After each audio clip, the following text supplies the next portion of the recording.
음, 지금 다리가 아픈 건 아니고요.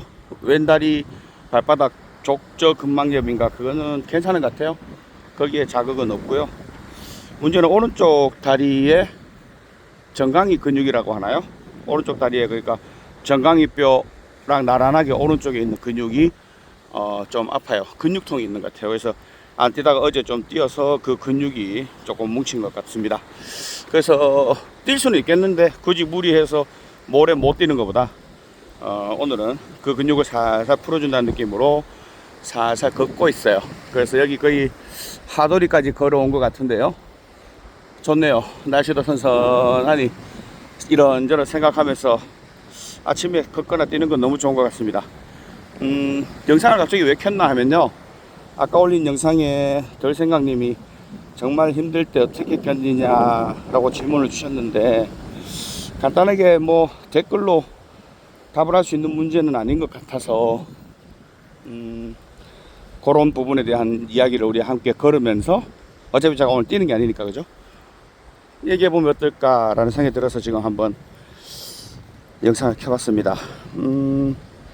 일단 저 같은 경우에는 세월이 약이었어요. 무슨 말이냐 하면 30대 초반부터 홀로 서기를 해서 모든 사업을 독고다이로, 예를 들면 보통은 회사를 들어가서 좀 경력을 쌓고 그 회사의 거래처들을 도움을 받거나 위에 사장님의 도움을 받거나 뭐 그런 식으로 해서 독립을 하면 좀 쉽습니다. 그런데 이제 저 같은 경우에는 완전 맨땅에 헤딩이었죠. 이제 그렇게 모든 사업을 다 그랬어요. 사업을 바꿀 때마다. 그때 정말 죽고 싶을 만큼 힘들었던 적도 많았죠. 자살도 시도를 한 적도 사실은 있습니다. 근데 그때 어떻게 견뎠느냐, 제가 훌륭하게 뭐 지금 같은 철학이 있거나 뭐 깨달음이 있거나 그런 게 아니에요. 못 모르고 살았잖아요. 30대 초반. 그냥 용기, 객기, 그런 게 꽉 차 있었던 것 같습니다. 그래서 힘든 경우가 왔을 때 누군가가 조언을 해주거나 누군가에게 기대거나 할 용기도 없었던 것 같아요. 그냥 죽을 용기가 없어서 살고 있다고 해야 되나요? 가만히 생각하면 그래요. 지금 나이 먹고 제가 생각을 해보면 스스로 자기 목숨을 끊는 것 또한 굉장한 용기가 필요한 일이다. 저는 그 죽을 용기마저 없는 비겁한 사람이었던 거죠. 그래서 그냥 꾸역꾸역 사라지더라고요. 그리고 꾸역꾸역 그렇게 견뎌오다가 그게 이제 내공이 되기 시작한 것 같아요. 한번 절망을 맛보면요, 희망이 없는 것 같아요. 근데 용기를 가지고 다시 해보니 또 되더라고요. 바닥을 딛고 올라와 보면 바닥이 무섭지 않다라고 제가 라이브에서 말씀을 자주 드리는데요. 그런 겁니다. 도저히 여기서 나는 끝이다, 이제는 방법이 없다라고 절망적인 생각만 머릿속에 가득한데요. 정말 그 바닥에서 내가 죽을 용기도 없다면 죽을 용기로 살아보자. 그리고 항상 진실은 통합니다. 너무 교과서 같은 얘기라 와닿지 않을 수도 있습니다. 제가 젊었을 때도 이건 그냥 책에나 나오는 얘기고 고민 없는 스님들이나 하는 소리지, 니들이 현재를 이 현실을 살아봐라, 얼마나 냉혹하고 처절하고 힘든지. 난 그 누구보다 열심히 살았고 난 누구보다 더 노력했다. 근데 내 이 결과가 뭐냐, 그런 세상에 대한 원망이 되게 많이 커져요. 근데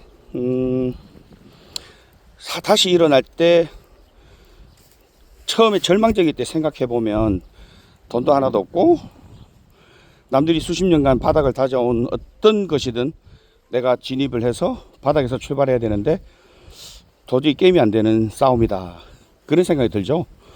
프로복서한테 이제 막 권투 글러브 낀 사람이 링에 올라가서 싸워서 이길 수 있을까라는 두려움, 그런 비슷한 느낌입니다. 근데요, 막상 어쩔 수 없이 뭐라도 시작을 해보면 당장은 밥을 먹어야 되고 당장은 뭘 해야 되니까요. 뭐라도 시작을 하는 게 좋습니다. 아무것도 안 하는 것보다, 두려운 것보다 그냥 완벽한 계획을 세우고 완벽한 무엇을 맞춰놓고 완벽하게 뭔가를 하려고 하면 시작조차 못합니다. 그냥 아무거라도 움직여 보세요. 그 작은 변화가 조금씩 조금씩 새로운 어떤 희망을 가지고 와 주더라고요. 아까 왜 진실은 통한다고 했냐면, 내 진실된 마음, 누군가를 속여서 돈을 한 방에 벌려고 하는 게 아니고, 내 입장을, 내 상황을 명확하게 받아들이고, 내가 어려우니까 남들보다 2배로 더 열심히 해야겠다, 그런 마인드만 정확하게, 자기 자신을 속이지 말고 자기 자신을 그대로 그런 척 하면 안 돼요. 진심으로 내가 남들보다 2배, 3배 열심히 하려고 하는 노력을 보여주면 됩니다. 누군가가 도와줘요. 저는 그랬어요. 열심히 사는 모습을 보여줬을 때 그 누구도 저를 나쁘게 보거나 악용하려는 사람은 조금 있긴 있었어요. 근데 그런 거에 대한 거는 저도 많이 당하면서 깨달은 거지, 하루아침에 그거를 누구는 나쁜 사람, 누구는 좋은 사람 구분이 잘 안 되긴 합니다. 참 계속 얘기하다 보니까 참 허망하긴 한데요. 인간이 살아가는 인생은 스스로 계속 개척해 나가야 되는 험난한 여정 같습니다. 그렇지만 그걸 피한다고 해서 될 일은 아닌 것 같아요. 그걸 경험하고 이기고 다시 내 것으로 소화해서 더 훌륭한 사람으로 성장해 나가는 그런 과정 같아요. 한번 아프고 나면 거기 병에 대한 면역력이 생기듯이 거쳐야만 하는 과정이라면 정말 건강하게 씩씩하게 거쳐 나가보는 게 훨씬 더 강한 사람이 되지 않을까, 저는 그렇게 생각을 합니다.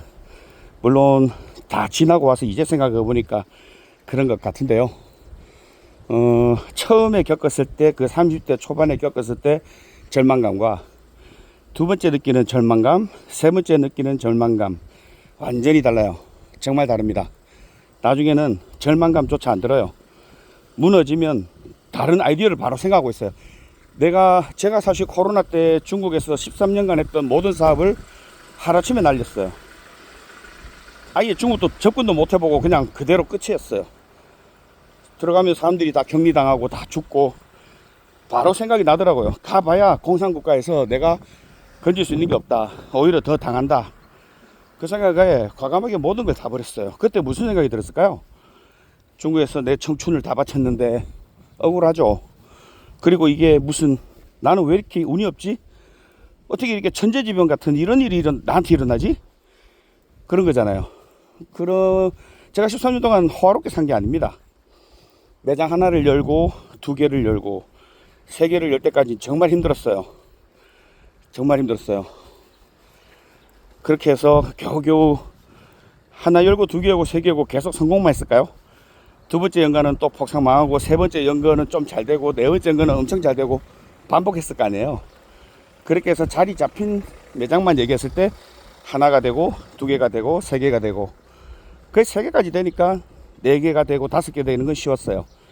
왜냐면 그 3개가 계속 벌어다 주는 게 있잖아요.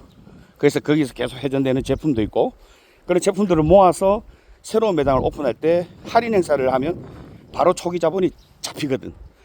뭐 이런 건 구체적으로 얘기할 필요 없고요. 그렇게 해서 알이 알을 낳는다고 하죠. 그렇게 11호점까지 여는 데는 제가 개인적으로 돈을 한 푼도 안 썼어요. 매장에서 벌리는 돈으로 또 하나 매장을 열고, 돈이 좀 모이면 매장 하나 더 열고, 그렇게 평생을, 내 청춘을 30대를 다 바쳐서 만든 게 하루아침에 사라진 거죠. 써보지도 못하고 정말 억울하고, 세상에 대한 원망도 생기고. 근데 뭐 코로나가 누가 오고 싶어서 온 건 아니잖아요. 받아들일 수밖에 없겠죠. 근데 그때 바로 생각나는 게 무엇이냐 하면, 이대로 내가 절망만 하고 있는 게 과연 옳은 일인가.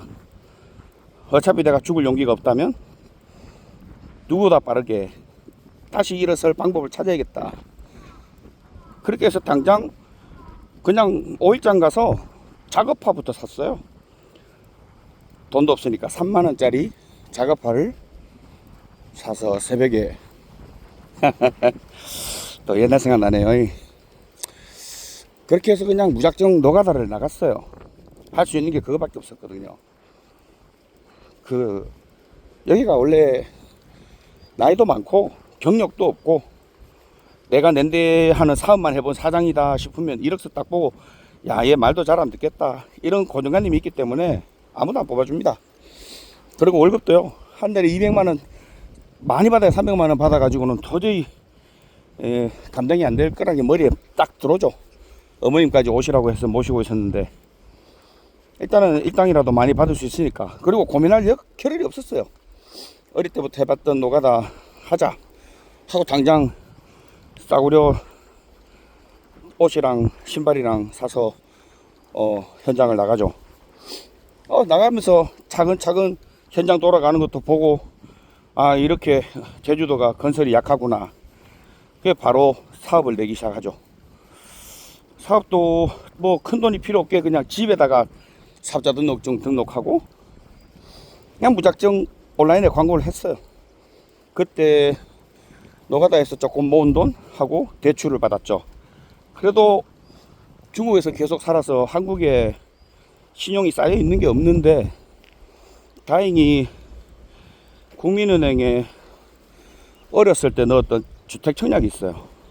그걸 한 번도 안 깨고 계속 놔뒀었거든요. 그런 게 좀 좋게 보였는지 하여튼 소액을 대출을 해주더라고. 그래가지고 한 1,000만원 받았나?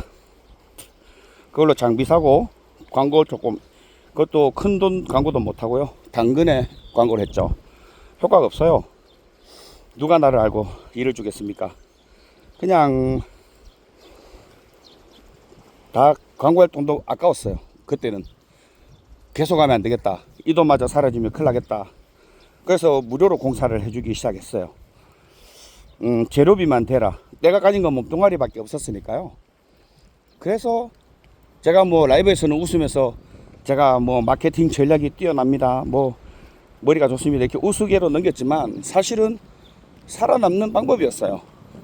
내가 가진 재산이라고 몸뚱아리밖에 없으니까 그걸 제공한 거죠. 재료비만 대라, 공사를 해주겠다 하고 공사를 그 누구보다 정성스럽게 해줬어요. 그러니까 제주 토박이 분들한테 입소문에 그 다음부터는 뭐 돈도 안 따져요. 그냥 제가 해준다 그러면 무조건 그래 와 해주라. 그 동네 한번 하잖아요. 옆에 할매 오고 저 동네 할매 오고 막 와. 야, 오랜만에 기술자 왔다, 이것 좀 봐달라 저것 좀 봐달라. 처음에는 아, 이 뭐지 이런 느낌이었어요. 근데 제주도 분위기를 이제 이해하기 시작했죠. 아, 섬에서 기술자 하나 만나기가 하늘의 별따기였는데 지금은 그런 세상이 아니지만 그래도 그런 연세 많으신 분들한테는 굉장히 그런 인식이 박혀 있는 거더라고요. 그래서 단순하게는 못 하나 박아달라는 데도 있었어요. 그냥 해줘요. 못도 박아주고 동네 무슨 이장 보듯이 이것저것 고쳐달래. 그래 해주는 거예요. 근데 이제 그 자식들이 연락이 오더라고요. 아이고 이렇게 하시는 분이 있다고, 요번에 리모델링 어머니 좀 지내시는 거 불편해 보이던데 사람 참 좋아 보여서 믿고 맡길만 하다. 내가 서울에 있어서 가보지도 못하는데 실력을 떠나서 믿을 만한 사람한테 맡기고 싶었는데 잘 됐다 하면서 일을 주는 거예요. 이 얘기를 왜 하냐 하면 진실은 통한다고 아까 얘기했던 그 얘기예요. 진심을 가지고 무엇이라도 덤비기 시작하면 분명히 길은 나오더라고요.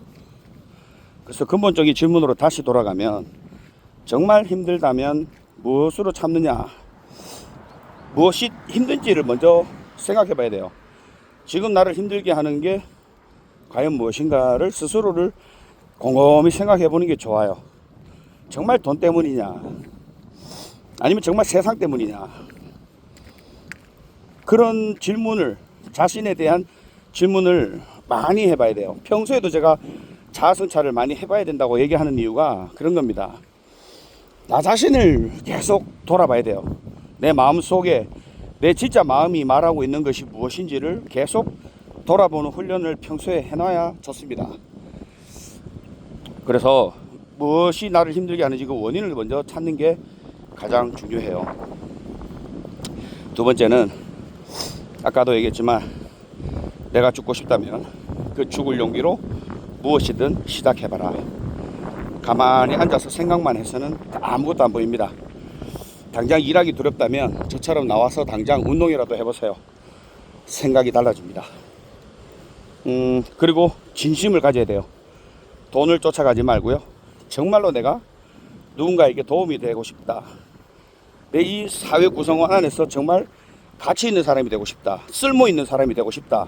누구든 나를 좋아하고 나에게 고마움을 표하는 그런 사람이 되고 싶다. 그럼 자연스럽게 돈이 따라옵니다.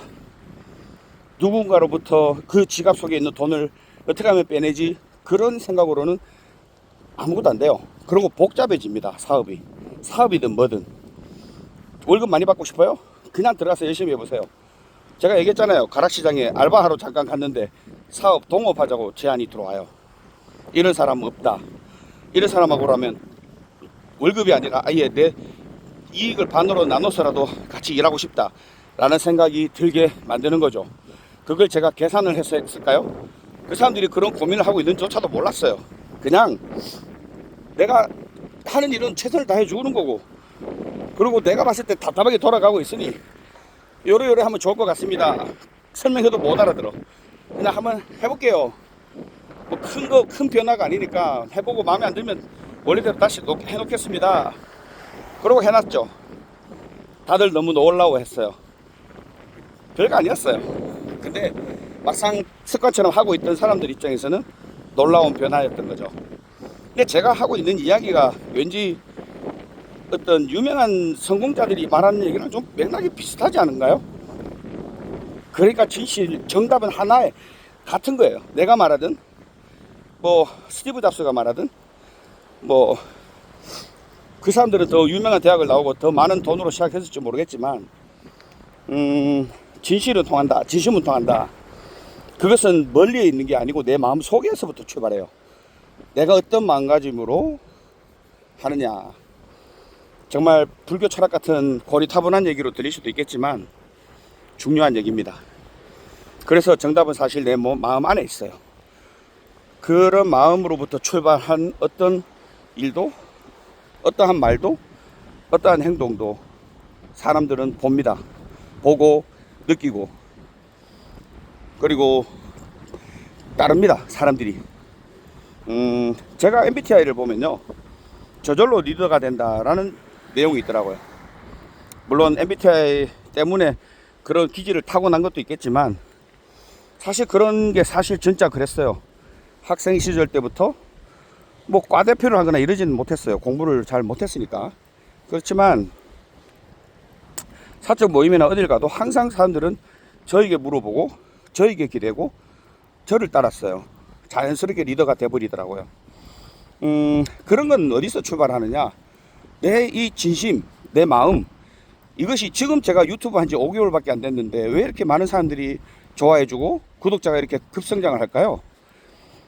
제가 만약에 실시간 라이브를 대본을 써서 연기하듯이 가식을 떨었으면 정말 착한 척 하거나 대본만 척 하거나 뭐 아니면 똑똑한 척 하거나 가능했을까요? 가능하지 않았을 거예요. 무대본으로 실시간 라이브를 하는데 이렇게까지 해낼 수 있다?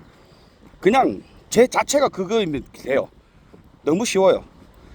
그 준비가 안 되는 사람에게는 너무너무 어려운 과제지만 원래 사람 자체가 그런 사람이라면 너무 쉬운 거죠. 있는 그대로만 보여주면 되니까. 제가 말을 잘한다고 생각하는 분들이 많은데요, 말을 지어내서 잘하는 건 불가능합니다. 흉내는 낼 수 있겠죠. 녹화 방송에서 사전에 대본처럼 외워서 말을 잘할 수는 있습니다. 그렇지만 제가 말을 잘한다고 느끼시는 건 제 마음속을 내가 그대로 들여다보면서 얘기를 하기 때문에 대본이 없어도 말을 잘하는 것처럼 느껴져요. 그냥 제가 느끼고 깨달았던 거를 순서대로 자연스럽게 풀어서 이야기해 줄 뿐이에요. 즉석에서 지어내는 게 아니라는 거죠. 그래서 지금도 질문 받자마자 지금 즉석에서 이렇게 설명을 드리는 거는 즉석에서 생각하고 지어내서 하는 얘기가 아닌 거죠. 제 삶의 경험과 제가 느꼈던 깨달음들, 그런 것들을 종합해서 이렇게 설명을 드리는 겁니다. 말이 너무 길어지면 재미없으니까요. 부족하다면 다시 질문을 주세요. 여기까지 하겠습니다.